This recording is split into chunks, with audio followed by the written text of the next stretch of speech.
हर रोज एक नई कहानी देखने के लिए चैनल को सब्सक्राइब करें और बेल आइकन दबाना ना भूलें। शोभा अपने बेटे की जल्द से जल्द शादी करवाना चाहती थी, क्योंकि उसे दमे की बीमारी जो थी और अक्सर उसे काम करने में दिक्कत हुआ करती। वहीं उसका बेटा भी यही चाहता था कि शोभा को घर का कोई काम ना करना पड़े।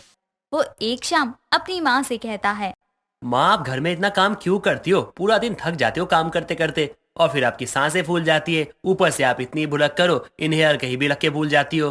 अरे बेटा, घर में मेरे अलावा कोई है भी तो नहीं ना जो घर का काम करे। अगर एक बेटी होती तो मुझे क्यों करना पड़ता। तू भी मेरी बात नहीं सुनता शादी करने की। अगर तू शादी कर ले तो मुझे ये सब करना ही ना पड़े। अरे माँ, जरूरी थोड़ी है शादी करने के बाद ही जो लड़की आएगी वही घर का सारा काम करेगी। अगर आपको काम ही करवाना है तो मैं नौकरानी रख देता हूँ। जो काम बहू कर सकती है वो नौकरानी नहीं कर सकती ना। ऐसा क्या कर सकती है बहू जो नौकरानी नहीं कर सकती? मुझे पोता पोती दे सकती है बहू, और नौकरानी नहीं दे सकती। बहू अच्छे बुरे वक्त में साथ दे सकती है, नौकरानी नहीं दे सकती। अब मेरी बात मान और शादी कर ले, उम्र हो गई है तेरी। ठीक है माँ, अगर आप इसमें खुश हो तो ठीक है, मैं कर लेता हूँ शादी। आप खुश? अजय की बात सुनकर शोभा खुश हो जाती है और अपने बेटे की शादी के लिए लड़कियां ढूंढना शुरू कर देती है। जिसके बाद बहुत ढूंढने के बाद शोभा को सोनम के बारे में पता चलता है और कुछ दिनों बाद अजय की शादी सोनम से करवा देती है। शादी की अगली सुबह शोभा अपनी बहू के कमरे में जाती है और अपनी बहू सोनम से कहती है, बहू, आज तेरी मुंह दिखाई है। मोहल्ले की सभी औरतें आएंगी यहाँ तुझे देखने, तो ठीक से तैयार रहना। माँ जी, वो सब तो ठीक है, लेकिन मेरी कुछ दोस्त भी मेरी मुंह दिखाई पर आना चाहती हैं। क्या मैं उन्हें यहाँ बुला लूँ, अगर आप चाहो तो? हाँ बेटा, क्यों नहीं। जिसको बुलाना हो उसे बुला ले। आखिर तेरी मुंह दिखाई है तो तेरी दोस्त नहीं आएगी तो और कौन आएगा। शुक्रिया माँ जी, मेरी बात मानने के लिए। मैं तैयार हो जाती हूँ और उन्हें बुला लेती हूँ। इतना कहकर अब सोनम तैयार होने चली जाती है और शोभा घर के कामों में लग जाती है। काम करते करते वो बहुत थक जाती है और उसकी सांस फूलने लगती है। तभी वो एक कोने में जाकर लंबी लंबी सांसें लेने लगती है। उसे देखकर वहाँ पर अजय भागता हुआ उसका इनहेलर पंप लेकर आता है और उसे देखकर कहता है, माँ, ये सब क्या है? अब तो आपकी बहू भी आ गई है घर में, अब भी आप घर का काम कर रही हो, और तो और अपना पंप भी साथ ले जाना भूल गई। अरे बेटा, आज ही तो बहू का पहला दिन है और घर में उससे आज कितने ही काम करवाऊं। ये तो सही नहीं है ना। मुंह दिखाई है आज बहू की, कल परसों से कर लेगी जो काम करना है, और फिर मैंने तो आराम ही आराम करना है ना घर में। माँ, आपसे बातों में कोई भी जीत नहीं सकता है। मैं कर लेता हूँ, जो काम बचा हुआ है आप आराम करो। अरे हो गया है सब काम, अब बस मेहमान आने ही वाले हैं। तू जा अपना काम कर ले, ठीक है ना। इतना कहकर अब शोभा वहाँ से चली जाती है। कुछ ही देर में घर में मेहमान भी आते हैं और शोभा भी सभी का घर में स्वागत करती है और अपनी बहू को नीचे लेकर आती है। जिसके बाद सभी सोनम की मुंह दिखाई करते हैं। वहाँ सोनम की कुछ दोस्त भी आई थी जो कि उसके साथ मजाक कर रही थी। तभी पड़ोस की विमला शोभा से कहती है, अरे शोभा भाभी, जरा यहाँ आओ, बेटे की बहू घर आई है, तनिक एक दो ठुमके तो मार के दिखाओ। अरे विमला, इस उम्र में मुझसे नहीं होगा ये नाच गाना, तुम ही सब करो। ये तो कोई बात नहीं होती शोभा भाभी, एक ठुमका तो मारना ही होगा आपको। चलो तुम इतना कहती हो तो कर ही देती हूँ डांस। इतना कहकर अब शोभा डांस करना शुरू कर देती है। वहीं खुशी में इतना डांस करने की वजह से उसका लंबी लंबी सांसें लेना शुरू हो जाता है और शोभा अपने पास रखा इनहेलर निकालकर सांस लेने लगती है। और तभी विमला कहती है, अरे शोभा दीदी, एक बार पंप वाला डांस भी दिखा दो।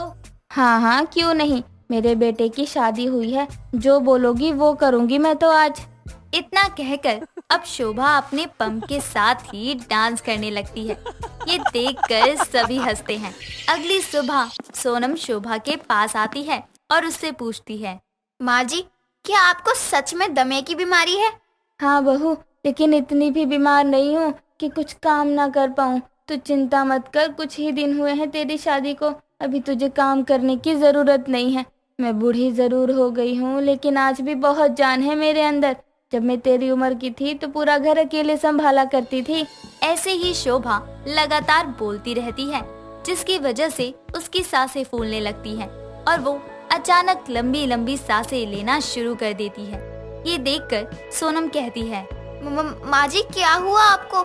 माँ जी आपकी सांसें फूल रही हैं। आपका इनहेलर कहाँ है? कबड़। क्या कहा माँ जी? कबाड़ में है? अरे माँ जी भला कबाड़ में कौन रखता है इतनी जरूरी चीज? और ये तो आपकी सांसें हैं। अब मैं क्या करूँ, कहाँ से लाऊं आपकी सांसें वापस? हे भगवान, कुछ समझ नहीं आ रहा। अरे नालायक, कबड़ में है। जा जल्दी जल्दी ले आ। तो सीधा नहीं कहा जाता आपसे कि कबड़ में है? मैं परेशान हो गई। लेकर आ जल्दी। अब सोनम भागती हुई शोभा के कमरे में आती है और उसके कबर्ड में रखे इनहेलर को लेकर जाती है। जल्दी से शोभा इनहेलर लेती है और चैन की सांसें लेकर कहती है, हे भगवान, शक्ल से तो इतनी समझदार नजर आती है, लेकिन है नहीं, है बिल्कुल निकम्मी। कब से कह रही थी कबड़ कबड़, लेकिन सुनाई कबाड़ आ रहा था तुझे। थोड़ी और देरी करती तो मैं परलोक सिधार जाती। अरे माँ जी ऐसे कैसे कुछ होता? मैं आपको कुछ होने नहीं दूंगी। यूं ही एक दिन और बीत जाता है। रात के समय सब अपने अपने कमरे में सो रहे थे, लेकिन घर पर सोनम का पति नहीं था, तो वो अपनी सास के कमरे में ही सो जाती है। देर आधी रात में घर में एक चोर घुस आता है, जो शोभा के कमरे में सारा सामान यहाँ वहाँ कर देता है। तभी चोर के हाथ से पानी का ग्लास गिर जाता है। ग्लास की आवाज से शोभा की नींद खुल जाती है और शोभा कहती है, अरे इतनी रात में कौन आया है मेरे कमरे में? शोभा को जागते हुए देखकर चोर वहाँ से उसका इनहेलर हाथ में लेकर भागने लगता है। तभी शोभा जोर जोर से चिल्लाने लगती है, बहू उठ, चोर चोर, कमरे में चोर है, जल्दी उठ। क्या कहा? चोर? कहाँ है चोर? बताओ, मैं उसकी चटनी बना दूंगी। मेरे सामने आ चोर के बच्चे। अरे नालायक, वो भाग रहा है चोर, यहाँ बैठी रहेगी और उसे पकड़ेगी। इतना कहकर अब शोभा भी वहाँ से चोर के पीछे भागने लगती है, लेकिन तभी उसकी सांसें फूलना शुरू हो जाती हैं और वो कहती है, बहू इनहेलर, मेरी सांसें जा रही हैं, जल्दी। शोभा की आवाज सुनकर सोनम उसके पास जाती है और चोर भी ये सुनकर रुक जाता है और वो इनहेलर लेकर शोभा के पास जाता है और शोभा इनहेलर इस्तेमाल करती है और ठीक हो जाती है।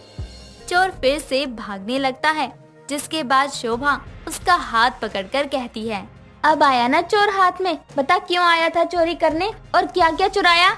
इसके बाद चोर उसके आगे रोने लगता है और उसे बताता है कि उसने अपनी माँ के लिए ये सब किया, क्योंकि उसे भी दमे की बीमारी थी और इनहेलर खरीदने के पैसे उसके पास नहीं थे। तो चोर पैसे चुराने के लिए वहाँ आया था, लेकिन जब उसे इनहेलर दिखा तो वही लेकर भागने लगा।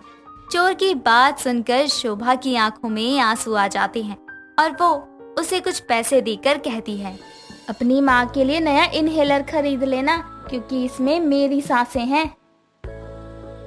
दोस्तों, अगर आपको ये कहानी पसंद आई तो इसे लाइक करें, शेयर करें और कमेंट करके बताएं कि कहानी में आपको सबसे अच्छा क्या लगा।